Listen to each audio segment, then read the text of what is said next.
Olá, tudo bem com você?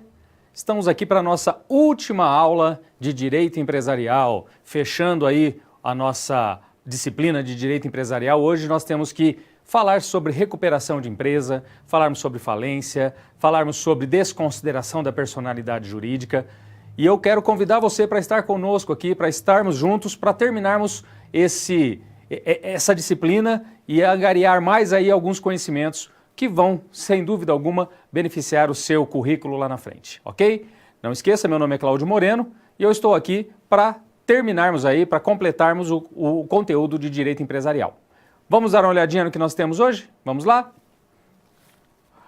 Olha aí nosso tema, né? A falência e a recuperação judicial da empresa. Então nós temos aí que trabalhar alguns aspectos relativos à falência. Não posso esquecer, está aí o contato, se você tiver alguma dúvida, marlon.tutel@croton.com.br. Se tiver uma dúvida, mande para nós aí via Skype, né? Vou estar aqui no final tentando responder aí os questionamentos que forem enviados. O que mais aqui? Vamos lá. Olha aí um resumo da nossa aula, né? Nós estamos então fechando a disciplina de Direito Empresarial, né? A competência da unidade, conhecer e compreender as relações comerciais e seus reflexos entre empresa, empresário e mercado consumidor. O resumo da nossa aula de hoje, analisar a falência e seus reflexos, alguns aspectos da recuperação judicial e extrajudicial, bem como os requisitos da desconsideração da personalidade jurídica. Olha só, palavras-chave, olha aí, falência, recuperação e desconsideração, que são os pontos principais da nossa aula de hoje. Título da teleaula, como nós já vimos, a falência e a recuperação judicial da empresa. Estamos na nossa teleaula número 4, ok? Bom, o que mais aqui? Aí, já vou fazer o convite ao estudo para você que está me ouvindo aí agora. Nesta unidade abordaremos a definição da falência, verificando os fatores que levam à sua aplicabilidade. Conheceremos ainda a figura do administrador judicial. Já no segundo momento, estudaremos a legitimidade para a solicitação da falência e sobre a habilitação dos credores e de seus créditos, a fim de garantir o pagamento. Num terceiro momento, trataremos da recuperação no âmbito judicial e extrajudicial, analisando quais os possíveis meios utilizados pelas empresas a fim de buscar a sua recuperação. Por fim, trataremos da desconsideração da personalidade jurídica, analisando suas teorias e quais os requisitos para a sua desconsideração. Olha só, então, como eu já adiantei para vocês, alguns aspectos que nós vamos trabalhar, principalmente a falência, verificar como que funciona, o que é a falência, também falar um pouco sobre a recuperação judicial, trabalhar aspectos relativos à recuperação judicial, quais são os requisitos para a recuperação judicial e, por último, fechando aqui, falar da desconsideração da personalidade jurídica, inclusive trabalhando um aspecto bastante simples, que é a desconsideração da personalidade jurídica no âmbito da justiça do trabalho.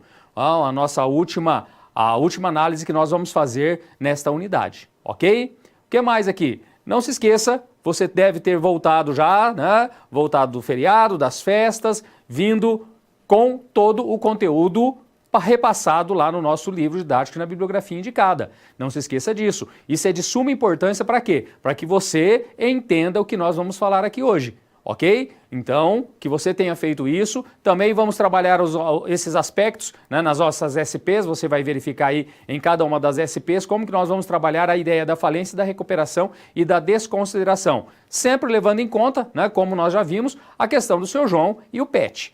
Ele tem um PET e aí agora, depois de algum tempo funcionando, o PET teve problemas. E nós vamos trabalhar com a ideia de como solucionar esses problemas do ponto de vista da falência e da recuperação de empresas, ok? Mas antes que nós comecemos propriamente dito o conteúdo, eu queria chamar o nosso vídeo de abertura. Vamos lá?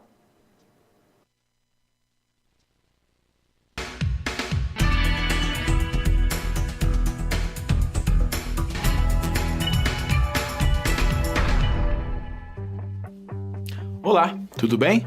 Bem-vindo à unidade 4 de Direito Empresarial. Nessa unidade, vamos tratar de um assunto recorrente em tempos de crise financeira, a falência e a recuperação judicial da empresa. Esses institutos possibilitam ao credor a garantia de seu direito diante da insolvência e de manobras de má-fé do devedor que possam prejudicá-lo.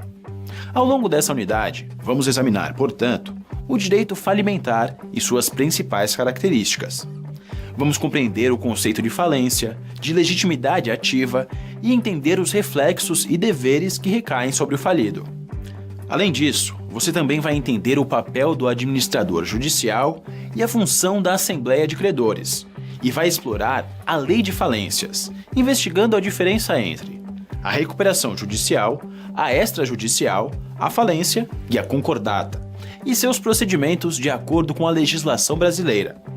Lembre-se que o direito empresarial garante a independência patrimonial das pessoas jurídicas, não havendo vínculo com o patrimônio das pessoas físicas dos sócios, garantindo que não haja confusão entre pessoa jurídica e pessoa física, porém dando margem para que ocorram fraudes na atividade empresarial, o que não faz nada bem, nem para a empresa, nem para a sociedade. Visando coibir as possibilidades de fraudes apoiadas nessa autonomia, o direito brasileiro espelhou-se em decisões judiciais dos Estados Unidos, Inglaterra e Alemanha, com destaque para a teoria da desconsideração da pessoa jurídica, um importante mecanismo judicial que possibilita que a personalidade jurídica de pessoas jurídicas seja desconsiderada e eventuais passivos atinjam a pessoa jurídica dos sócios, evitando brechas para fraudes. Esse é outro tema importante que vamos abordar na última sessão desta unidade.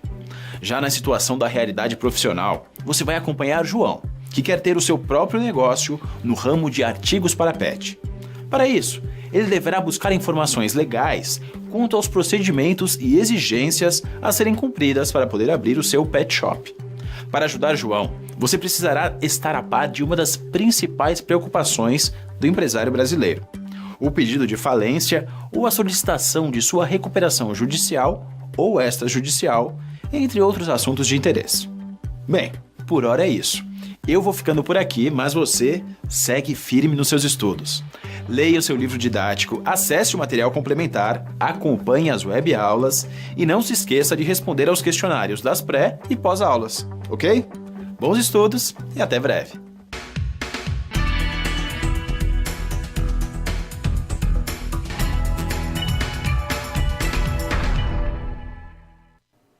Bom, você viu aí a importância da aula de hoje, né? Até porque nós temos aí movimentos no mercado que tem a ver justamente com essa situação. Nós vamos ver aqui, quando nós falamos especificamente de falência e concordata, que não existe uma ordem entre as duas. Mas nós vamos ver que você pode escolher, o credor pode escolher pedir uma autofalência, não, desculpe, o devedor pode pedir uma autofalência ou pedir uma recuperação judicial ou extrajudicial. O único detalhe que existe é, não cumprida a recuperação, nós vamos ver que acarreta o quê? A decretação da falência. Essa é a ordem que existe. Mas aí o que vai ser feito ou não depende de credor, depende de devedor, ok?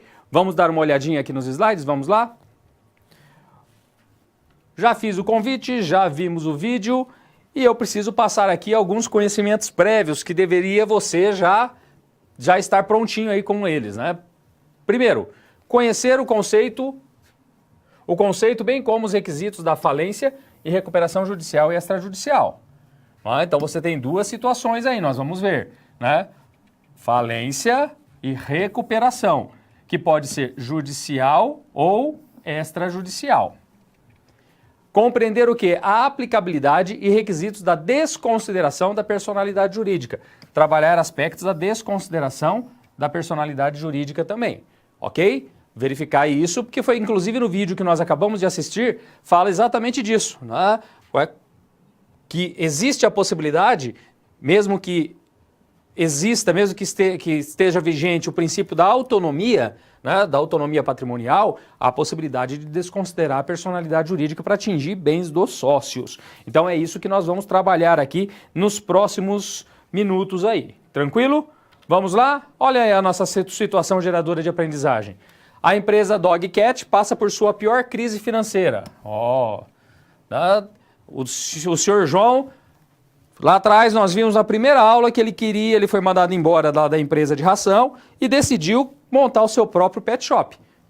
A Dog Cat saiu do papel e ele passou por N situações. Agora chegou na pior fase. Por quê? A empresa passa por uma crise financeira. As dívidas estão em um valor muito elevado. E João não sabe o que fazer. E o João não sabe o que fazer. Será que existe algum instituto jurídico que pode salvar a empresa de João? Será que existe essa possibilidade? Nós vamos ver aí que, claro que você já tem a resposta para isso, você sabe que sim. Então vamos já para a nossa primeira situação, problema. Olha aí, seu João tem à sua porta um oficial de justiça com uma intimação quanto a um pedido de falência impetrado por seu maior fornecedor de rações. Bom, então olha aqui. Quando a gente fala, por exemplo, do pedido de falência, quem pode solicitar a falência, nós vamos ver, é um credor. Nós vamos verificar isso um pouquinho mais para frente. Então o credor foi lá e fez o pedido de falência da empresa do seu João. Ou seja, a Dog Cat. Ele fez o pedido, entrou com um pedido de falência. Por quê? Porque tinha uma dívida lá. Contudo, olha o que acontece, que é muito interessante. Ao analisar o documento, o seu João verifica que se trata de uma dívida de aquisição de rações para cachorros e gatos que fez em grande quantidade. Ele sabe que tem aquela dívida. Ele contraiu essa dívida, não tem nenhum problema com relação a isso. Todavia, João já havia negociado a dívida. Então a Dog Cat já estava negociando a dívida. Até tinha pago a primeira parcela do acordo. Mesmo assim, será que sua empresa poderá ser considerada falida? Considerada, falida. Olha só, o que nós temos aqui? Nós temos, na nossa situação problema, algo que não é corriqueiro acontecer. Ou seja, o credor negociou, tem um parcelamento do débito, mas mesmo assim houve um pedido de falência. Uma falha de comunicação entre o administrativo, o financeiro com o setor judicial ou jurídico da empresa, o departamento jurídico da empresa, e aí o departamento jurídico ajuiza o pedido de falência sem saber que havia sido feito um parcelamento. E aí, como que funciona? Como que vai ficar essa situação? Vamos dar uma olhadinha? Vamos lá? Olha aí. Bom, primeira coisa, o que é falência? Qual o objetivo da falência? Esse é muito interessante observar, porque muita gente acha que a falência é simplesmente porque eu quero quebrar a empresa do cara. Eu quero que ela feche. Por isso que eu vou... Não, o objetivo principal da falência não é esse. A falência tem por finalidade, claro, a liquidação do passivo. Ok. Liquidar o passivo, ou seja, as dívidas da empresa, por meio da realização da venda do patrimônio da empresa, o ativo. Então, qual é o objetivo da falência aí quando eu falo do valor devido? Quando eu falo do valor devido, a ideia é, eu pego o ativo da pessoa jurídica, liquido, eu faço a venda disso aqui, para quê? Para cobrir o passivo da pessoa jurídica. Então, essa é a ideia. Quando a gente fala em falência, é o último estágio. Normalmente o cara já tentou, o credor já tentou receber o credor já tentou um acordo e não consegue. E aí o que acontece? Só sobra para ele ou executar a dívida ou fazer um pedido de falência. Tem diferença? Claro que tem.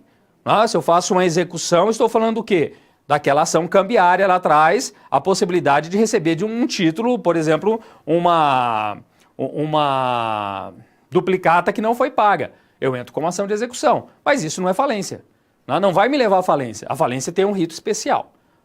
Esse rito é trazido pela Lei 11.101 de 2005, que regula a falência. E aqui, essa lei tem clara influência, e é isso que nós temos que observar aqui, do princípio da preservação da empresa, olha aí, da valorização do trabalho humano e a livre iniciativa. São os três princípios que, de certa forma, regulam a falência, que influenciaram a Lei 11.101. E quais são esses princípios? Primeira coisa, preservação da empresa. Quando nós falamos de preservação da empresa, nós estamos falando do quê? Manutenção das atividades da empresa.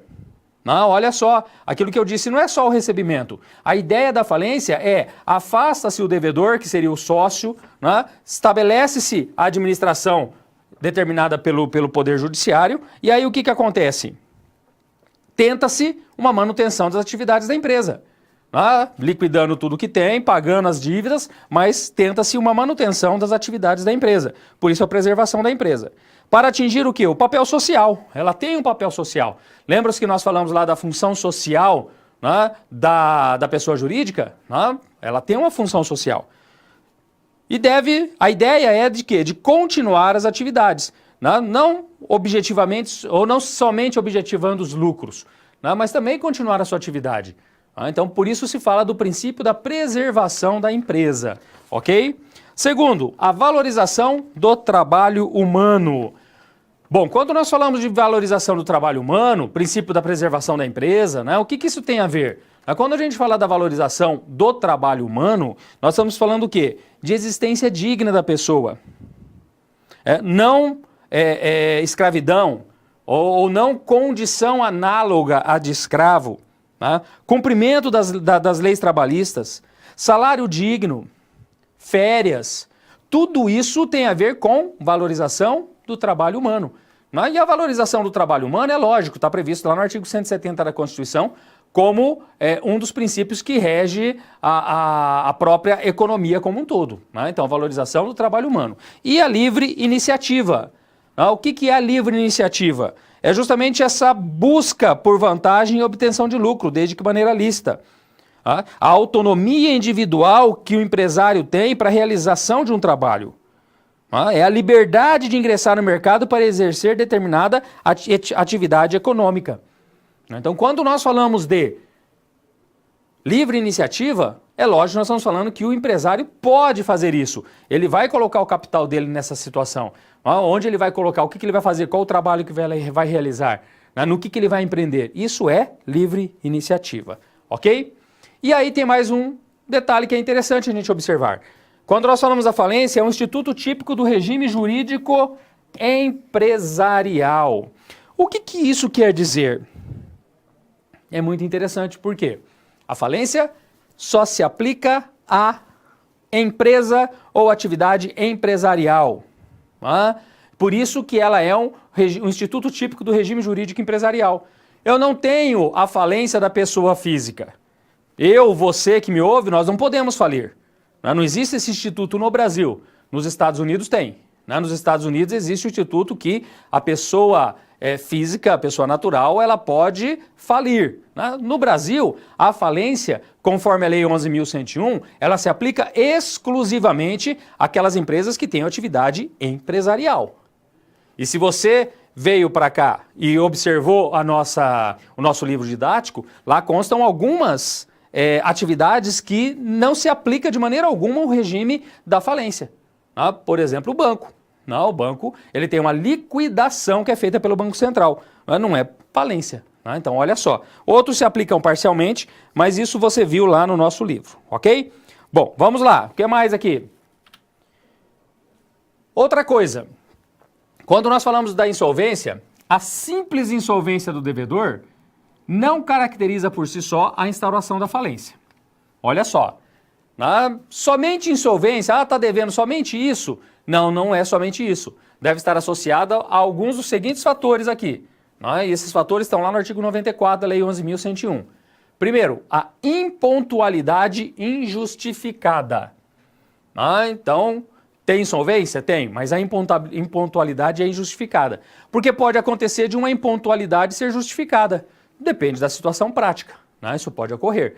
Mas se ela for injustificada, eu já tenho, junto com a insolvência, eu tenho a impontualidade justificada. O que isso quer dizer? O não pagamento de forma injustificada na data de vencimento de uma obrigação líquida ou de títulos executivos, cuja soma ultrapasse 40 salários mínimos. Olha que interessante.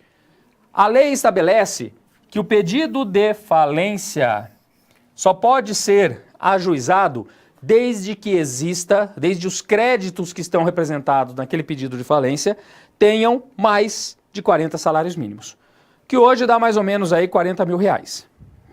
Então, só para você ter uma ideia. Agora, então quer dizer que aquele pequeno devedor, que fez uma pequena venda lá para aquele... pequeno credor, desculpe, que fez uma pequena venda para aquela empresa, ele não pode solicitar a falência? Não quer dizer isso.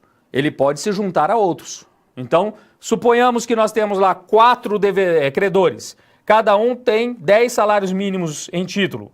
Eu posso juntar os 4, eu formo e atinjo o valor que a lei me estabelece aqui como um valor mínimo. ok? Então isso pode ser feito, tá? Ah, mas a minha dívida é só 10 salários mínimos, eu vou conseguir falência? Não, não vai, porque a lei estabelece que tem que ultrapassar 40 salários mínimos, ok?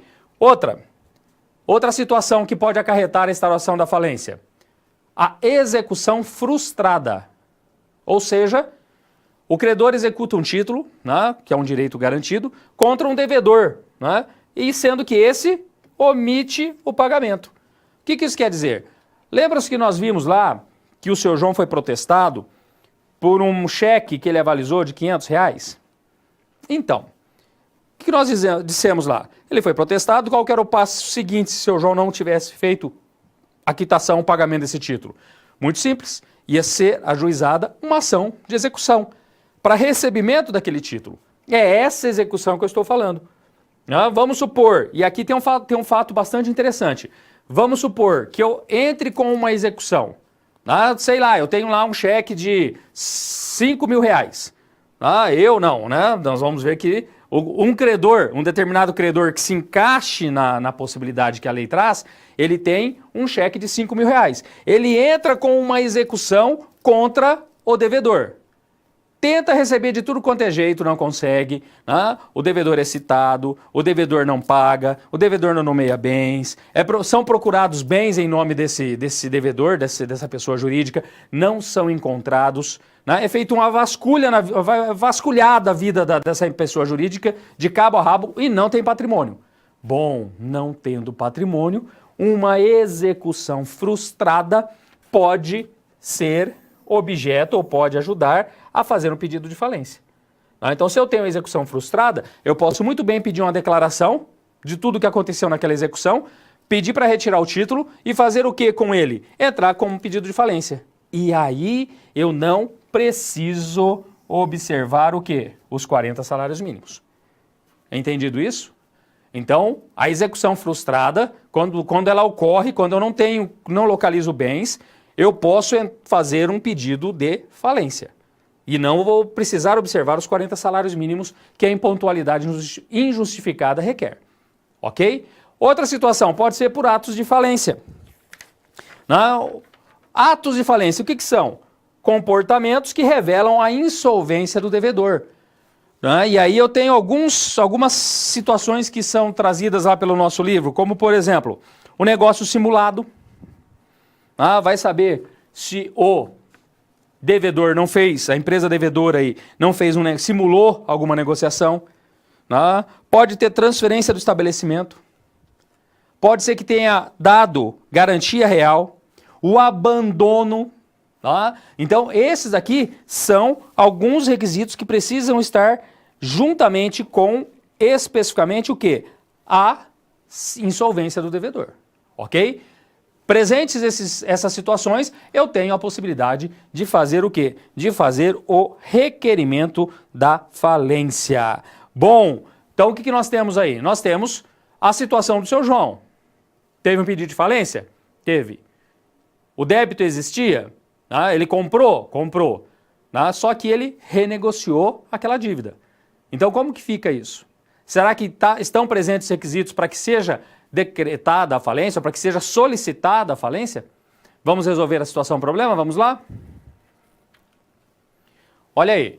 A decretação de falência consiste na garantia do exercício do credor em face dos bens do patrimônio do devedor, diante de sua inadimplência quanto à sua obrigação.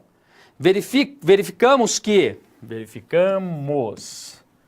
a simples insolvência não é por si só motivo de solicitação da falência, e sim que deve estar associada a outros fatores. No caso do seu João, constatou-se que ele havia iniciado a renegociação.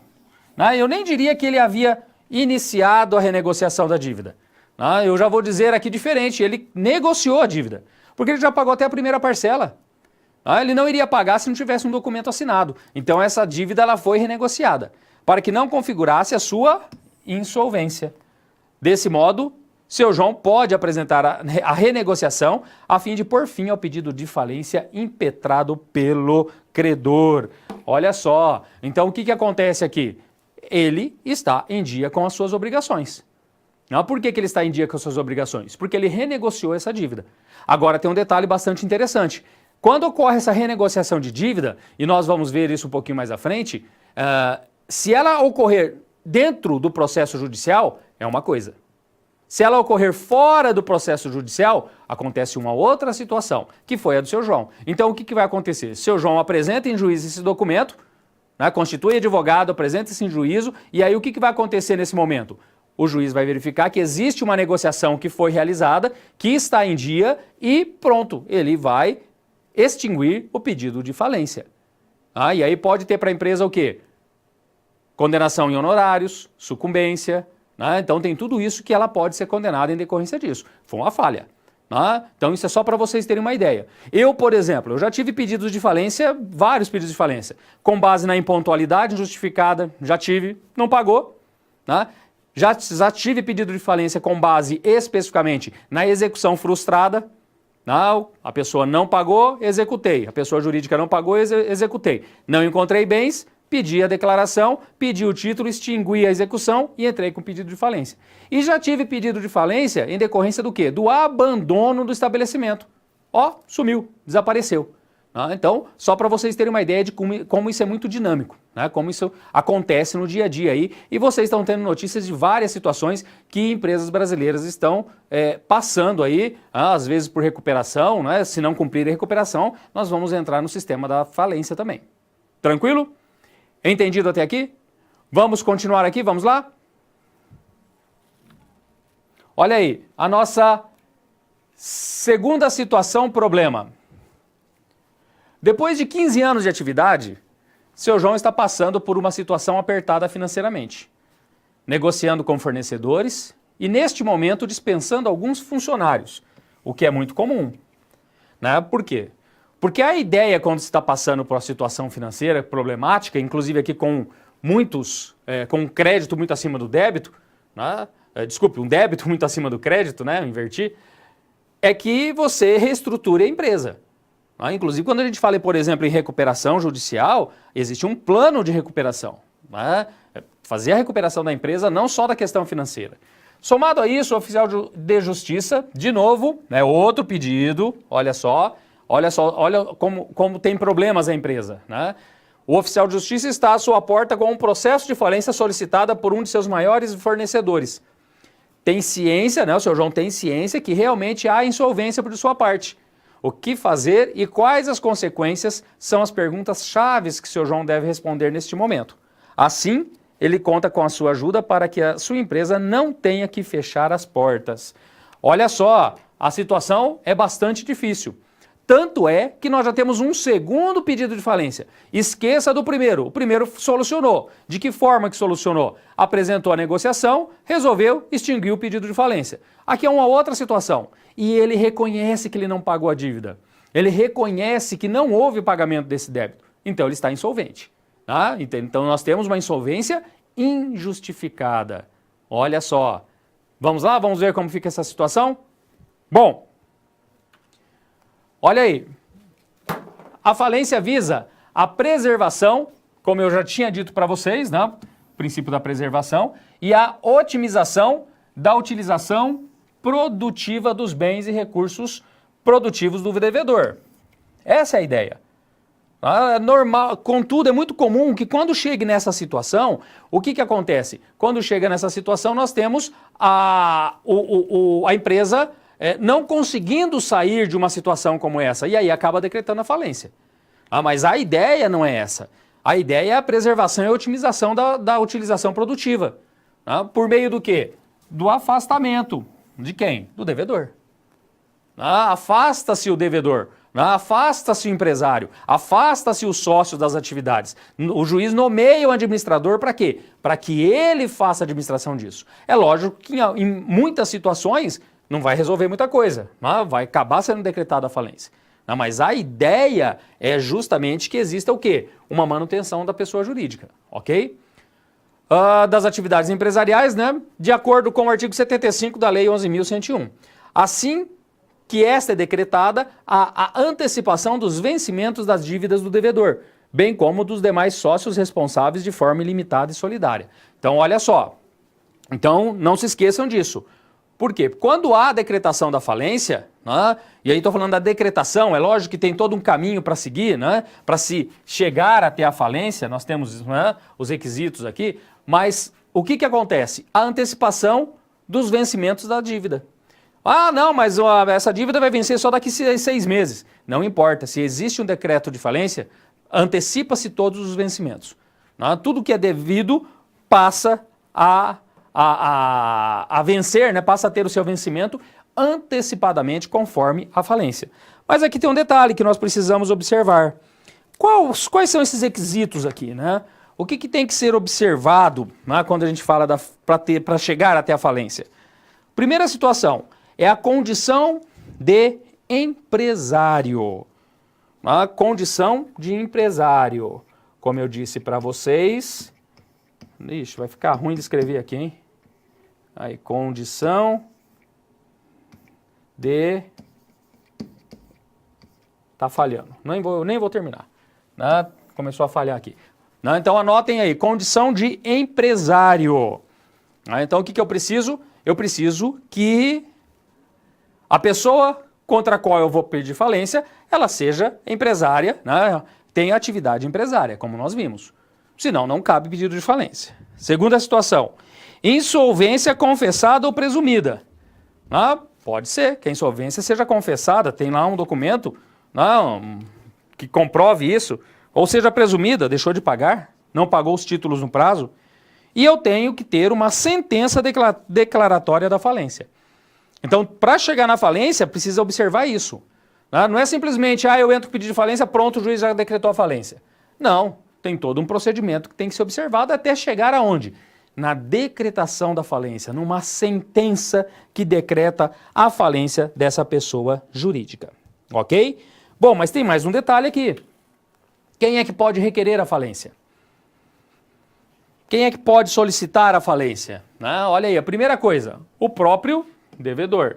E aí nós estamos frente à chamada autofalência. Quando o próprio devedor solicita o quê? A sua falência.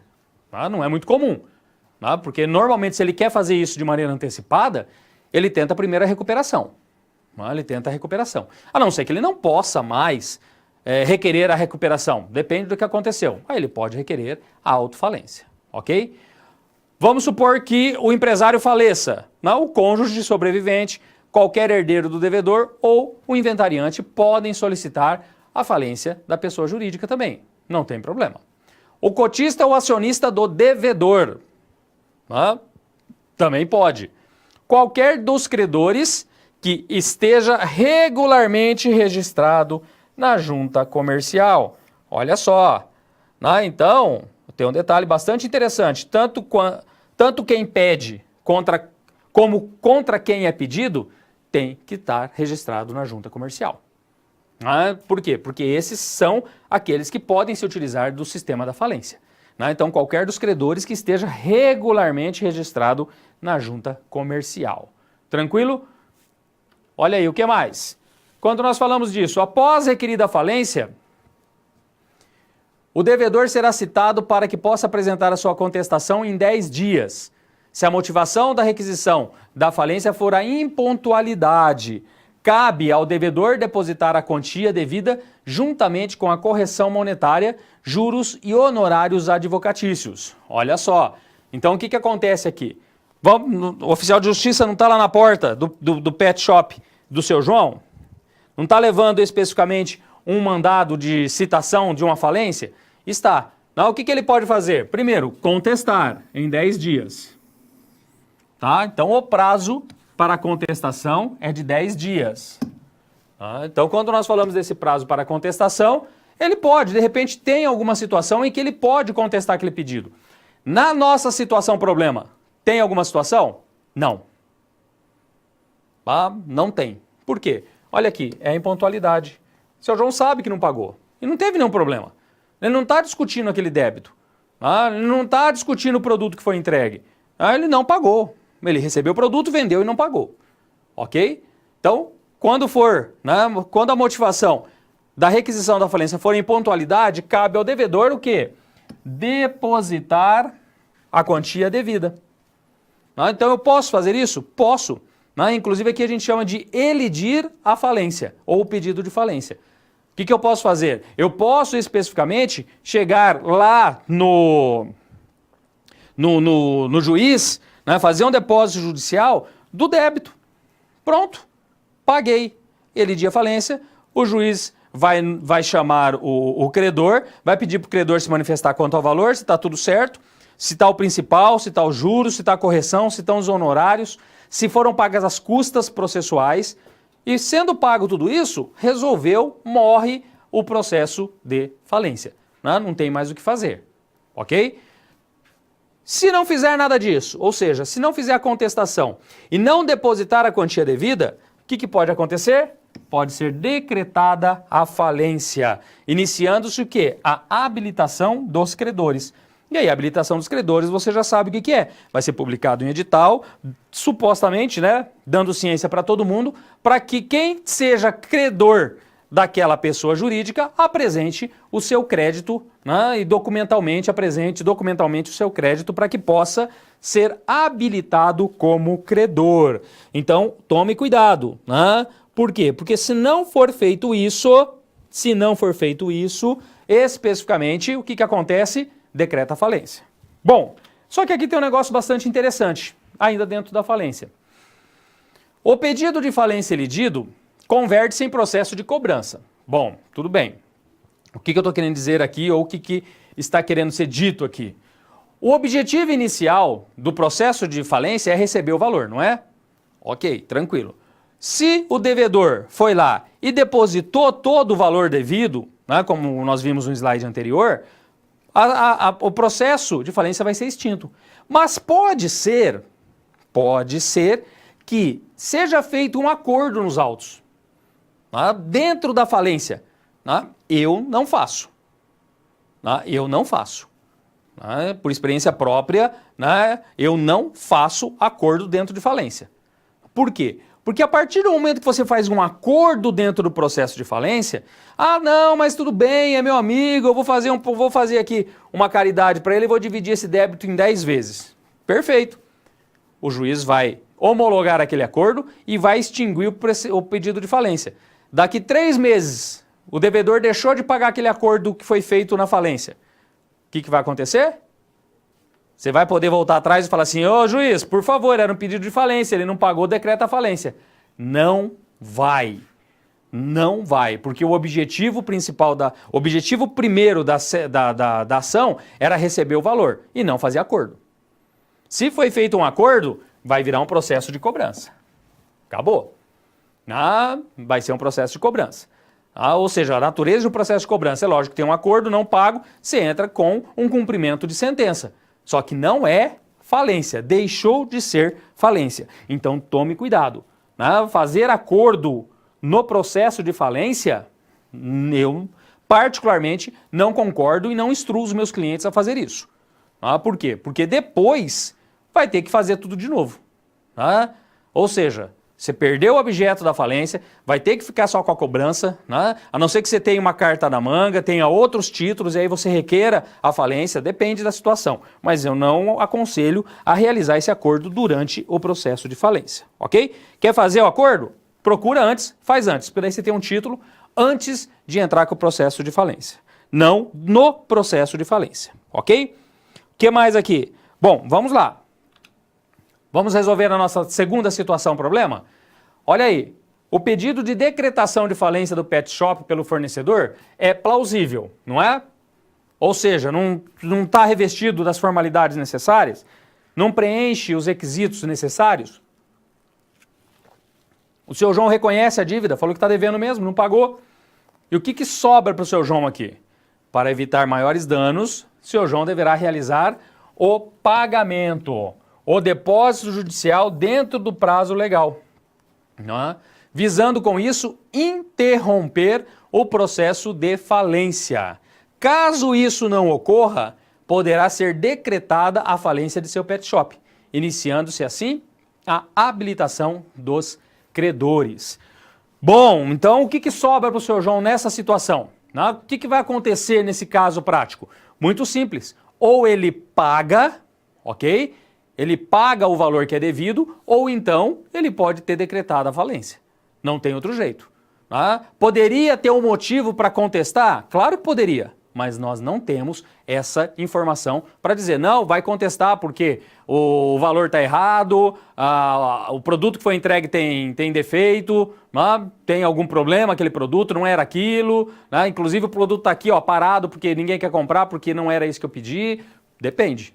Ok? Isso poderia ser motivo para contestar o pedido de falência. Mas como não existe esse motivo, essa motivação, ele precisa depositar para fugir do pedido de falência. Tranquilo? Vamos caminhar mais um pouco? Vamos lá?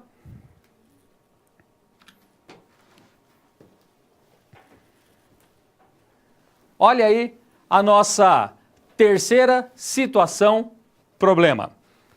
O que nós temos na nossa terceira situação problema? Seu João passou por momentos difíceis, mas agora sua empresa parece estar novamente em pé. Ou seja, ele conseguiu reerguer. 2 pedidos de falência. O primeiro não teve problema, porque ele estava pagando. E o segundo, ele arrumou alguma forma de ir lá fazer o pagamento. Ok, elidiu o pedido de falência. O processo de falência foi encerrado e os credores devidamente pagos. Né? Assim, seu João passa a novas empreitadas. Dentre elas, olha só, adquiriu coleiras com identificação digital associadas a aplicativo de celular. Olha que interessante, né? Então existe a coleira, e a coleira de alguma forma se conecta com o celular, com o aplicativo de celular, para dar informação provavelmente da localização do animal. Negócio fechado em dólar. Olha o problema aparecendo. Né? A instabilidade no mercado internacional e a alta do dólar colocam o pet shop em situação complicada. Olha aí, novamente. Né? Visando não enfrentar um novo processo de falência, seu João busca apoio do advogado da Associação Comercial Local. Quer saber se terá outra saída senão uma nova falência. Olha só que interessante. O que nós temos aqui? Mais uma possibilidade de falência. Mas será que ele especificamente pode se antecipar a isso? Será que ele pode agir de alguma forma que não faça com que o credor faça o novo pedido de falência? Então, aquilo que eu disse lá no começo da nossa aula, não existe uma ligação entre a falência, a autofalência, a recuperação judicial ou extrajudicial, no sentido de ordem. Eu posso pedir a recuperação, ou pode ser solicitada a falência. O que acontece é, se pedir a recuperação, eu não cumprir a recuperação, o que vai acontecer? Vai acontecer que vai ser decretada a falência. Então, esse que é a ordem lógica da coisa. Mas vamos lá, vamos ver se o seu João tem como sair dessa. Bom, como vocês já viram, e nós vamos falar um pouquinho mais aqui, existe a recuperação de empresa, também prevista na Lei 11.101. Recuperação de empresa, antigamente, ela era chamada de concordata. Na lei anterior, o termo era concordata. Hoje nós falamos em recuperação judicial, e recuperação extrajudicial. Então, só colocando as setas nos lugares devidos aqui, então quando a gente fala de recuperação judicial, nós estamos falando aqui de recuperação judicial, recuperação da empresa, e pode ser recuperação extrajudicial também. Bom, quando eu falo da recuperação judicial, eu tenho aí um intermediário. O Poder Judiciário vai ser um intermediário entre os credores e o devedor. Na recuperação judicial eu tenho uma situação um pouco mais complexa. Por quê? Porque eu vou ter contato direto com os credores. Então pode ser que isso seja um fator que dificulte. Ou dependendo do tamanho da pessoa jurídica. Recentemente nós tivemos uma grande empresa do setor livreiro no Brasil, e aí não tem como fazer uma extrajudicial, não dá para chamar todo mundo. Então opta pela recuperação judicial. Olha o que o artigo 47 da Lei 11.101 diz. A recuperação judicial tem por objetivo viabilizar a superação da situação de crise econômico-financeira. Essa é a ideia. Do devedor, a fim de permitir a manutenção da fonte produtora, ou seja, a atividade econômica ali da empresa, atividade empresarial, do emprego dos trabalhadores, é lógico, e dos interesses dos credores, promovendo assim a preservação da empresa, sua função social e o estímulo à atividade econômica. Por que eu estou dizendo isso? Por que eu estou frisando isso? Porque quando nós falamos da recuperação, existe um plano de recuperação. Esse plano é avaliado pelos credores, esse plano é avaliado pelo Ministério Público, esse plano é avaliado pelo juiz, né, para que possa ser realizado. Então, quando eu falo de recuperação, a ideia é que eu me antecipe à falência. Né? Eu tenho problemas financeiros, faço a solicitação de uma recuperação. Então, essa é especificamente uma situação que nós vamos encontrar. Né? Então, é muito comum hoje em dia o pedido de recuperação. Eu não quero que peçam a minha falência, então eu entro com um pedido de recuperação. E aí eu vou tentar salvar essa atividade. E na recuperação é interessante, porque lá na falência nós vimos que o devedor é afastado, o sócio é afastado. Aqui, o sócio continua na atividade da empresa. É lógico que ele vai ser assessorado por representantes dos credores aí. Mas ele continua para quê? Para tentar recuperar a sociedade. Ok? Tranquilo? Vamos voltar ao slide? Só que existem alguns requisitos. Quando nós falamos do quê? Da recuperação judicial. E quais são esses requisitos? Olha aí na sua tela. Primeiro, exercer atividade empresária de forma regular há mais de 2 anos. Olha só. Então, exercer atividade empresária, somente isso? Não. Ela tem que ser regular. E o que isso quer dizer quando eu falo da forma regular? Lembra-se que eu falei lá no começo das nossas aulas que existe a sociedade irregular ou sociedade de fato, não personificada, é justamente aquela que não foi levada a registro. E aí, se ela não foi levada a registro, é lógico que ela não está regularizada, então ela não pode se favorecer da recuperação judicial. Ok? E tem mais um detalhe, há mais de 2 anos. Então, ela tem que estar em atividade há mais de 2 anos. Tranquilo? Então, forma regular, tem que estar regular e exercendo essa atividade há mais de 2 anos. Não ter sofrido falência, regra geral. Então, não pode ter sofrido falência? Não. Mas se sofreu falência, ela pode sim solicitar o quê? A recuperação, desde que tenha o quê? A declaração de extinção das obrigações. Ou seja, que ela cumpriu as obrigações da falência. Nós costumamos dizer que ela levantou a falência. Em que sentido? Foi decretada a falência, mas esse empresário, de uma forma ou de outra, conseguiu pagar todos os débitos dessa pessoa jurídica. Foi um caso que eu tive, que eu disse para vocês, que eu entrei com pedido de falência com base na execução frustrada. O que aconteceu? Foi decretada a falência, foi decretado tudo. Posteriormente, ele me procurou. Pagou o débito, eu dei um recibo de quitação e ele levantou a falência e recuperou o nome, porque o problema também está no nome, quando tem a falência, nós já vimos isso, o nome do empresário e dos sócios vai para a junta comercial, então o cara fica impedido de ter uma nova pessoa jurídica no campo da atividade empresarial. Então ele fez isso, levantou, pagou, quitou sem problema algum. Outro, não ter obtido a concessão de recuperação judicial nos últimos 5 anos. Então, nos últimos 5 anos, ele não pode ter requerido o quê? A recuperação judicial. Então, tem um prazo de 5 em 5 anos aí. Então, ele não pode, nos últimos 5 anos, ter requerido a concessão de recuperação judicial.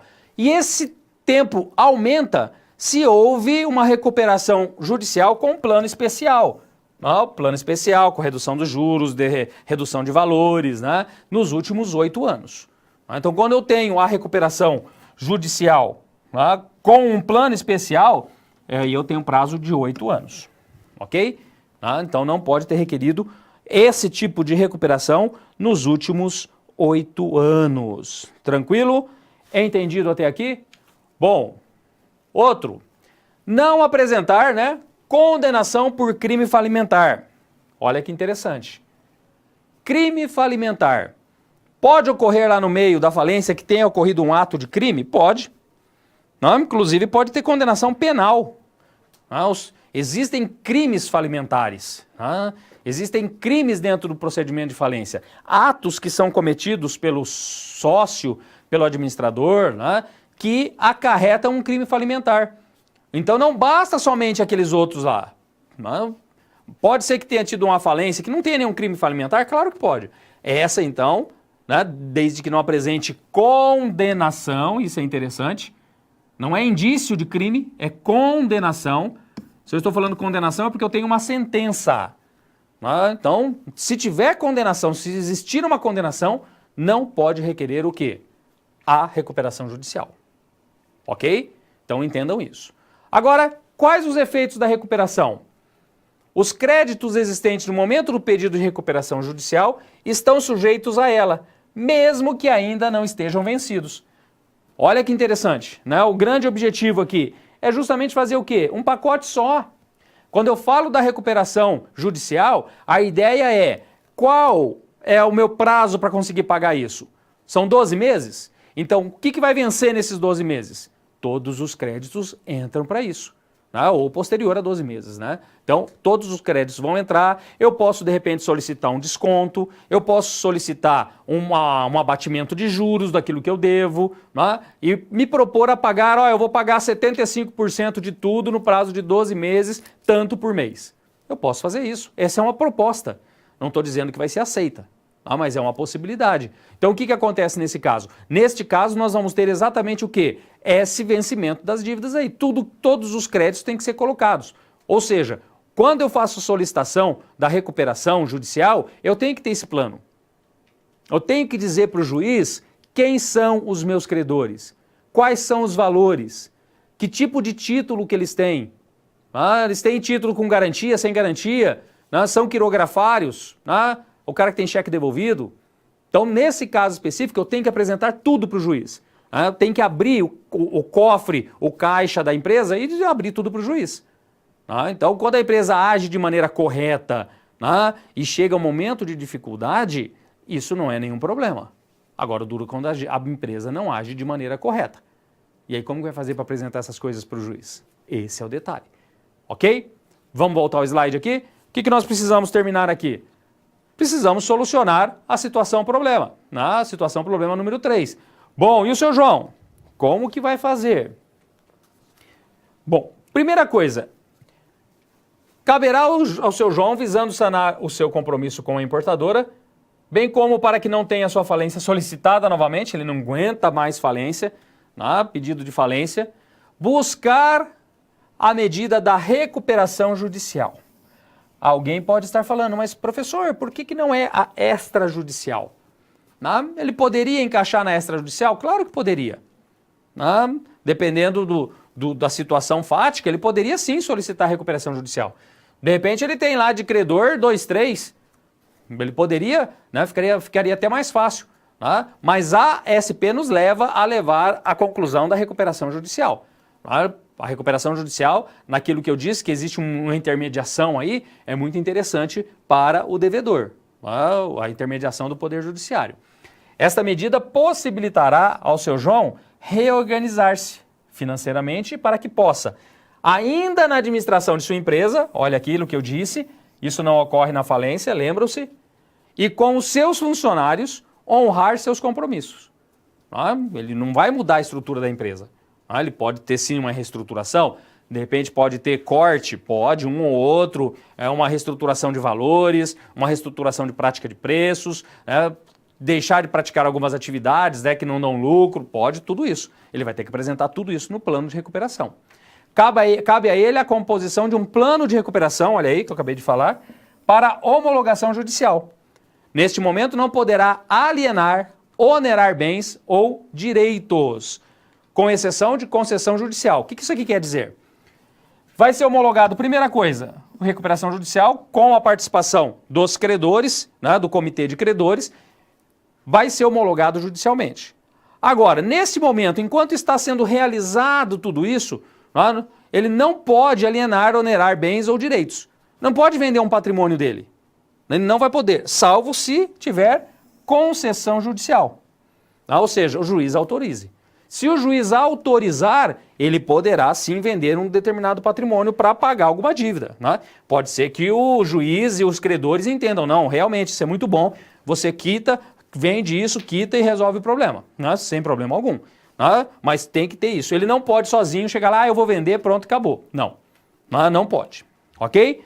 Então ele vai poder fazer o quê? O uso especificamente da recuperação judicial aí no nosso caso. Tranquilo? Entendido até aqui? Vamos para a nossa próxima situação problema, vamos lá?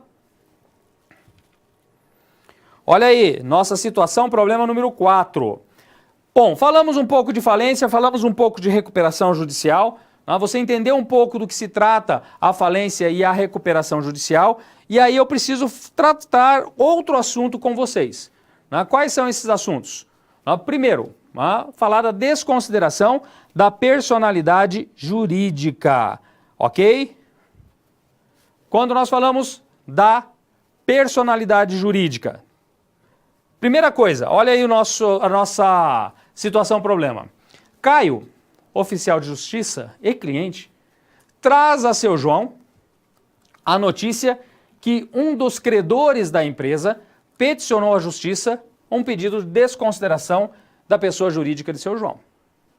Olha só, pode ser lá no pedido de execução, pode ser no pedido de cobrança, no cumprimento de sentença. Aconteceu o quê? O credor descobriu, puxando lá uma certidão negativa, que o senhor João, após um momento de dificuldade financeira e quase falência, repassou bens da empresa à pessoa física. Olha só, o que ele fez? Transferiu o patrimônio. Ele tirou o patrimônio do nome da empresa e passou para o seu nome. Isso pode ser um motivo? Isso pode ser um motivo para requerer a desconsideração? Pode. Pode ser. O que poderia ser considerado fraude e utilização da pessoa jurídica de forma irregular. Mas um momento crítico que se apresenta a seu João. E, por consequência, a você que deverá auxiliá-lo na resolução deste problema e manutenção da integridade do nome de seu João e de seu pet shop. Bom, olha só, o que nós temos aqui? Nós temos a desconsideração da personalidade jurídica. E como que ocorre isso? Nós vamos ver isso, os requisitos que demonstram a fraude, nós vamos verificar, mas quando existe uma fraude, uma utilização irregular da pessoa jurídica, ocorre uma fraude, pode ser desconsiderada a personalidade jurídica. Ou seja, eu desconsidero a pessoa jurídica e vou atrás de quem? Do sócio. Assim como pode existir aquilo que nós chamamos de desconsideração inversa.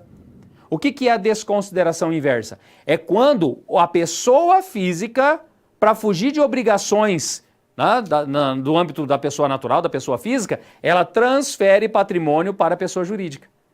Sei lá, o cara está devendo pensão alimentícia, é empresário, só que não tem nada no nome dele. Está tudo no nome de quem? Da empresa. Então eu posso também pedir a desconsideração da personalidade jurídica para atingir esse patrimônio. Isso também pode ocorrer, mas tudo depende da demonstração da fraude. Vamos entender isso? Vamos lá? Olha aí. Primeira coisa que tem que ser observada na teoria da desconsideração da personalidade jurídica. Isso vem do direito inglês, do direito norte-americano, por isso o nome, Desregard Doctrine. E, especificamente, o que nós temos? Primeira coisa que tem que ser observada. Quando nós falamos da desconsideração da personalidade jurídica, ela vai afetar diretamente o princípio da autonomia patrimonial das pessoas jurídicas. O que é isso? Corrijam aí, não está no artigo 1.24, está no artigo 1024 do Código Civil, constitui como importante instrumento ao empreendedorismo, atuando como um redutor do risco empresarial. O que é autonomia patrimonial? O patrimônio da pessoa jurídica, em regra, entendam isso, em regra, o patrimônio da pessoa jurídica e o patrimônio dos sócios não se misturam. A pessoa jurídica tem a sua personalidade própria. Os sócios têm a sua personalidade própria. Não se misturam essas personalidades, esses patrimônios não se misturam. Regra geral, por favor. Por quê? Porque existem sim tipos societários onde essa mistura ela ocorre. Isso tem que tomar cuidado. Então, quando você for montar a pessoa jurídica, se for MEI, se for a pequena empresa, a EPP, a empresa de pequeno porte, a microempresa, você tem que observar isso. Tem que observar se especificamente essa situação da autonomia patrimonial, ela acaba inexistindo. Por quê? Porque é um único sócio e o patrimônio vai se misturar. Então depende do tipo societário, ok? A regra é a autonomia patrimonial. A regra é que cada um na sua. A pessoa jurídica tem o seu patrimônio e a pessoa física tem o seu patrimônio. E eles não se misturam, em regra. Porque se misturar, aí nós temos problemas. Vamos lá? Por quê? Porque olha o que diz o artigo 50 do Código Civil. O artigo 50 vai dizer que, em caso de abuso da personalidade jurídica, caracterizado pelo desvio de finalidade, ou, guardem essa palavrinha, não é e, é ou, então é desvio, então abuso de personalidade, ele fica caracterizado quando eu tenho desvio de finalidade ou eu tenho confusão patrimonial. Pode o juiz decidir a que requerimento da parte ou do Ministério Público, quando lhe couber intervir no processo, quando ele tiver interesse naquilo, quando ele representar alguém que tem interesse, então tomem cuidado, não é sempre que o Ministério Público aparece, que os efeitos de certas e determinadas relações de obrigações sejam estendidas aos bens particulares dos administradores ou sócios da pessoa jurídica. Então, essa é a ideia. Essa é a ideia. E aí, o problema é o seguinte, quando nós falamos dessa situação. O que é desvio de finalidade? O que é confusão patrimonial? Isso que caracteriza o abuso. Como que fica isso? O que é cada uma deles? Vamos lá? Primeiro, o desvio de finalidade. No que consiste o desvio de finalidade? Olha o que está aí na sua tela. Em relação ao seu objeto social, o desvio de finalidade em relação ao seu objeto social, mas também no que tange a função social da empresa, prevista legalmente na Constituição Federal de 88 e seu artigo 5º, inciso 23 e artigo 170, inciso 3º. Então, desvio da finalidade pode ser do objeto social? Pode. O objeto social foi alterado. Aquilo não tinha previsão e eles começam a trabalhar com aquilo. Mas a função social da empresa também pode ser atingida. Quando eu atinjo, altero o objeto social, essa função social também pode estar sendo alterada. Então, olha só, quando eu falo de desvio da finalidade, estou falando o quê? De desvirtuar a sua natureza. Para que ela foi criada? Ela foi criada para determinado fim. Eu estou desvirtuando, já que eu estou mudando esse fim. Uso indevido, uso anormal da pessoa jurídica. Isso tudo é desvio de finalidade. Então, se isso ficar comprovado, pode ser solicitada o quê? Pode ser solicitada a desconsideração da personalidade jurídica. Ou, vou pôr um ou bem grandão aqui para você não se esquecer disso, ou confusão patrimonial. O que é a confusão patrimonial?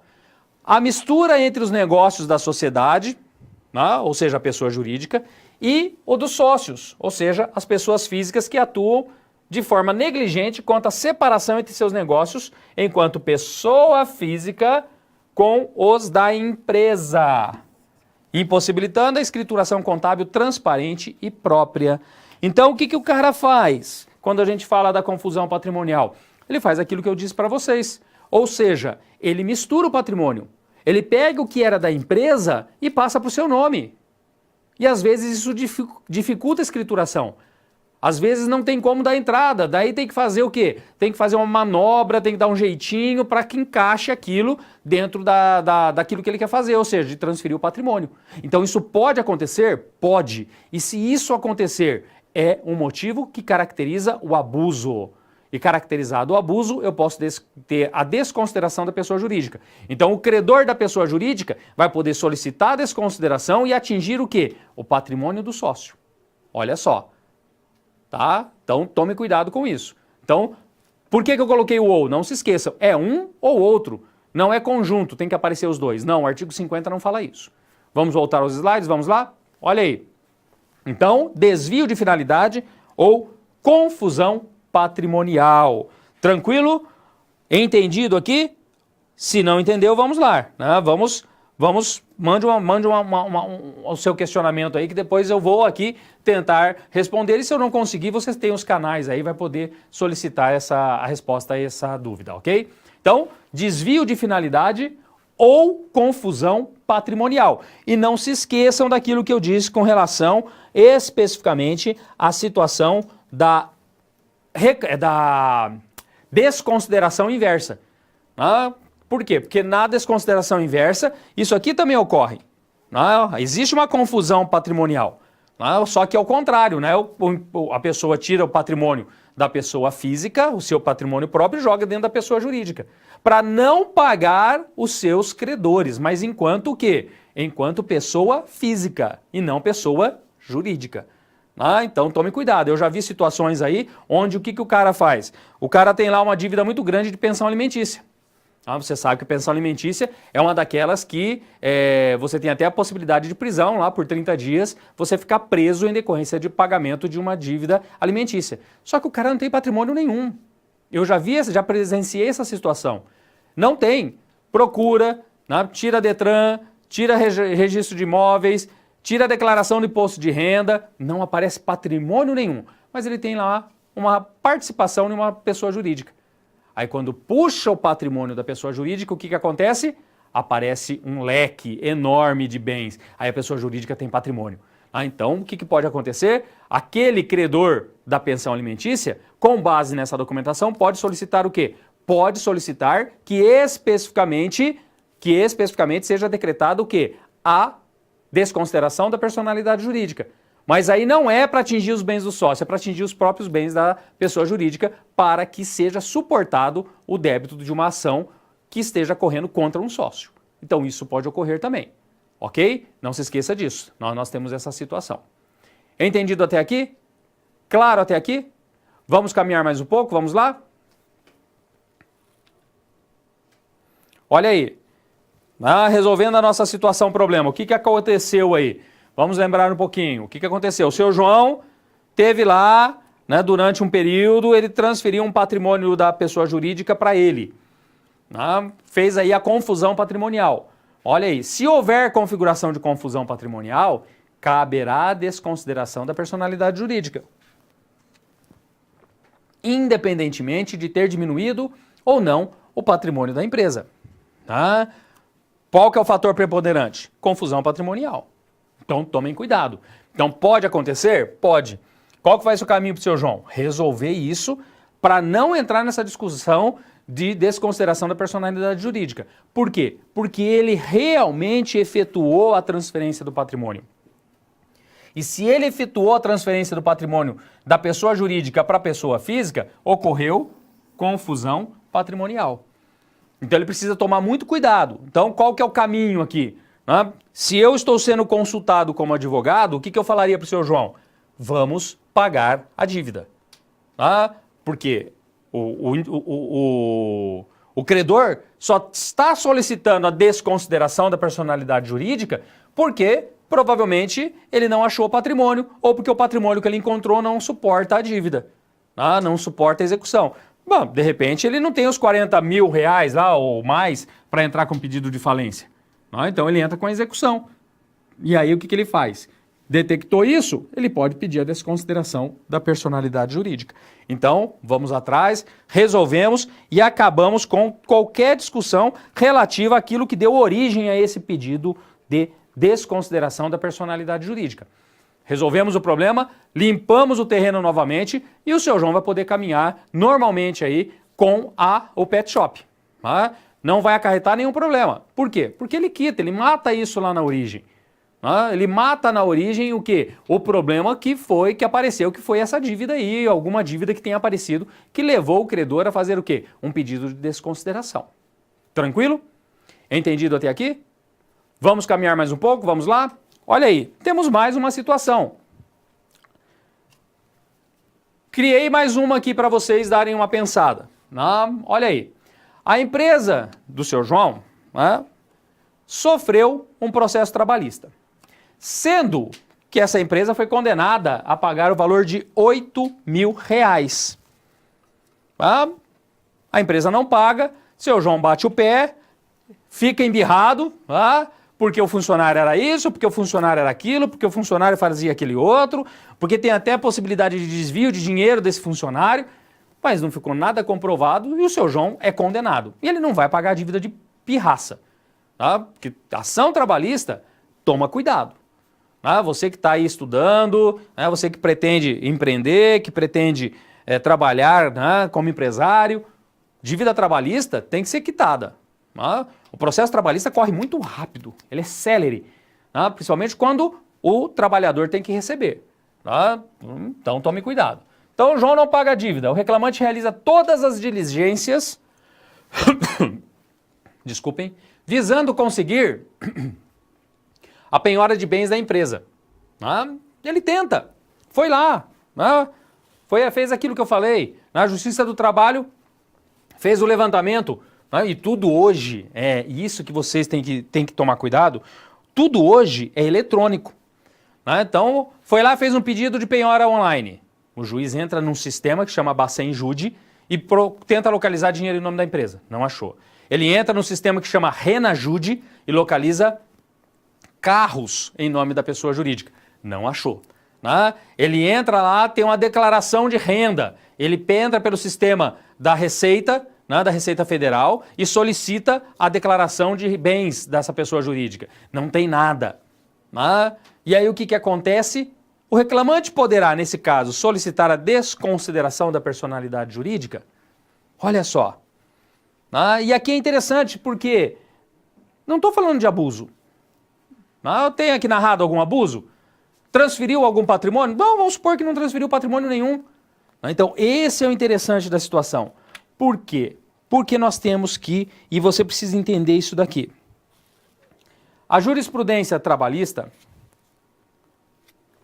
ou seja, as decisões das varas do trabalho, dos tribunais regionais do trabalho e do Tribunal Superior do Trabalho, essa jurisprudência adota a teoria menor da desconsideração da personalidade jurídica. Por essa teoria menor, não se exige o quê? O requisito do abuso de direito ou fraude. Olha só. Então não tem. Não tem. Não se exige. Eu não preciso comprovar lá que especificamente o credor ele agiu com desvio de finalidade ou com confusão patrimonial. Não preciso. Podendo ser aplicada sempre que a personalidade for, de alguma forma, obstáculo ao ressarcimento de prejuízos causados aos credores. No caso, o crédito trabalhista ao trabalhador aí que teve uma ação julgada procedente. Então sempre vai poder se aplicar. Isso é muito interessante, porque na Justiça do Trabalho, se essa personalidade jurídica, né, da pessoa jurídica, for um obstáculo, resolvido. Retira-se a personalidade e vai direto aonde? No patrimônio dos sócios. Ok? Argumento trabalhista, né? Qual que é o argumento para a aplicação da desconsideração da personalidade jurídica? É com base na teoria do risco da atividade econômica. Olha assim, olha aí, o artigo 2º da CLT diz o quê? Considera-se empregador a empresa individual ou coletiva que, assumindo os riscos da atividade econômica, admite, assalaria e dirige a prestação pessoal de serviço. Então o que está querendo dizer? Que a partir do momento em que você especificamente se tornou um empregador, você assumiu os riscos da atividade. E o risco dessa atividade, no nosso caso, está nessa condenação trabalhista. Então nós temos uma condenação trabalhista de R$8.000. Então, neste caso, o que acontece? O que nós vamos encontrar aqui? Nós vamos encontrar a situação de que, ocorrendo qualquer obstáculo, ou seja, qual é o obstáculo para o indivíduo receber o valor? A pessoa jurídica. A personalidade da pessoa jurídica. Então, se existe esse obstáculo vai ser retirado de que forma? Desconsiderando essa personalidade jurídica. E aí vocês começam a entender porque, na maioria das ações trabalhistas contra as pessoas jurídicas, o que acontece? Os sócios, de um determinado momento, aparecem lá como réus da ação. Normalmente lá no cumprimento de sentença. lá na frente. É que quando vai se identificar que não tem patrimônio. Aí o que acontece? Vai aparecer o sócio como réu. E por quê? Porque ele especificamente é um risco, né? É um risco de não ser dado cumprimento a essa decisão. Bom, então, quando nós falamos da situação na Justiça do Trabalho, tome cuidado. Não preciso de toda aquela demonstração que nós temos no Código Civil. Tranquilo? Eu queria chamar o nosso vídeo de encerramento e depois eu vou voltar aqui para nós encerrarmos a nossa aula, ok? Um abraço.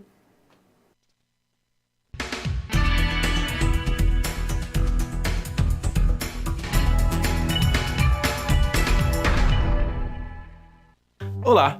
Agora que estamos chegando ao final da unidade 4 de Direito Empresarial, vamos relembrar alguns pontos importantes e aproveitar um novo desafio para você colocar em prática o que você aprendeu sobre a falência e a recuperação judicial da empresa. Você pode examinar aqui o direito falimentar, entender o papel do administrador judicial e a função da Assembleia de Credores. Explorou a lei de falências, compreendeu que a autonomia patrimonial da pessoa jurídica possibilita a ocorrência de fraudes e que a teoria da desconsideração da pessoa jurídica coíbe as possibilidades de fraudes apoiadas nessa autonomia. Na SR, você orientou João em relação aos procedimentos para abrir um pet shop e para conhecer assuntos de interesse sobre sua empresa, como o pedido de falência e a recuperação judicial ou extrajudicial. Na SP1, você pôde ajudar João quanto ao pedido de falência impetrado por um fornecedor de rações, já que o inexperiente empresário comprou uma grande quantidade de produto e, prevendo a impossibilidade de arcar com o pagamento total, realizou uma renegociação da dívida mal sucedida. Como o pedido de falência era plausível e para evitar maiores danos, você orientou seu João na SP2 a realizar o pagamento, o depósito judicial ou a indicação de bens, visando interromper o processo de penhora. Na SP3, com o fim do processo de falência, a empresa do seu João estava estabilizada e ele investiu em um produto importado. Mas com a alta do dólar, o empresário colocou novamente seu pet shop em risco. Foi então que você pôde ajudá-lo a entender como sanar seu compromisso com a importadora. Finalmente, na SP4, um dos credores peticionou em nome de seu João a desconsideração da pessoa jurídica. Você analisou a situação do empresário que apresentou indício de falência e fez a transferência de bens da empresa à pessoa física. Foi quando o credor propôs a desconsideração para evitar qualquer tipo de fraude. Agora que você se aprofundou no tema falência e recuperação judicial, analise este caso e pense numa possível solução. Martins é proprietário de uma loja tradicional de venda e conserto de instrumentos musicais de renome na cidade, sendo ele um modelo de empresário honesto. Devido à crise e à baixa no consumo, Martins está passando por dificuldades e uma possível solução para que possa tomar fôlego é solicitar a recuperação judicial. Como você avaliaria a situação do Martins? Martins poderá utilizar-se da recuperação judicial? E quais as exigências para tal pedido? Discuta a solução com seus colegas. É isso aí. Espero que você tenha aproveitado bastante todo o conteúdo que você estudou nessa unidade. Lembre-se de que é sempre bom consultar o livro didático, acessar o material complementar, acompanhar as webaulas e responder sempre aos questionários das pré- e pós-aulas. Tudo de bom e até mais!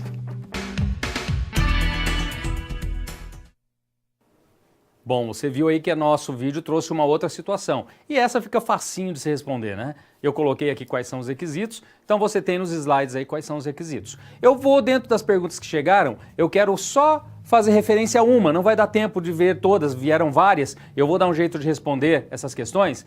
A falência pode ser decretada por conta de uma dívida, mas se o proprietário tiver ou conseguir algum título de crédito que dê para cobrir essa dívida, ele poderá pagar ou terá que acertar com a empresa para pagar a dívida? O que eu estou imaginando é o seguinte, eu devo, mas tem gente que me deve. Eu acho que essa é a ideia da pergunta. Eu tenho aqui, eu tenho aí uma lista de duplicatas que não foram pagas. Eu posso apresentar isso para pagamento? Pode, pode ser feito isso, desde que o seu credor aceite. Você fica na mão do seu credor. Não tem jeito. Então, se ele aceitar, aí pode ser feita uma dação em pagamento? Pode ser endossado? Pode, depende do que for feito aí. Então, pode ser feito sim. Contudo, o que acontece? Vai depender do seu credor. Tá? Agora, se o seu credor não aceitar, seu credor não aceitou, o que acontece? Você precisa cobrar aquela dívida e depois, recebendo ela, pagar para quem? Pagar para o seu credor. Então, não dá para exigir que o credor aceite aquilo que você quer, ok? E não esquecendo de uma coisinha que eu vi que nas perguntas aí teve um fato que é interessante. Falência é processo judicial, não se esqueça disso. A falência é um processo judicial. Quando nós falamos em falência, tem uma decretação de uma sentença, eu coloquei lá atrás, sentença judicial de decretação de falência. Então vai necessitar do quê? De um juiz decretar a falência. Não tem falência extrajudicial, ok? Eu fico por aqui, agradeço a sua participação, foi um prazer muito grande ter estado com vocês nesses dias e eu peço que Deus abençoe cada um de vocês. E até uma próxima vez e fiquem com Deus e um grande abraço a todos.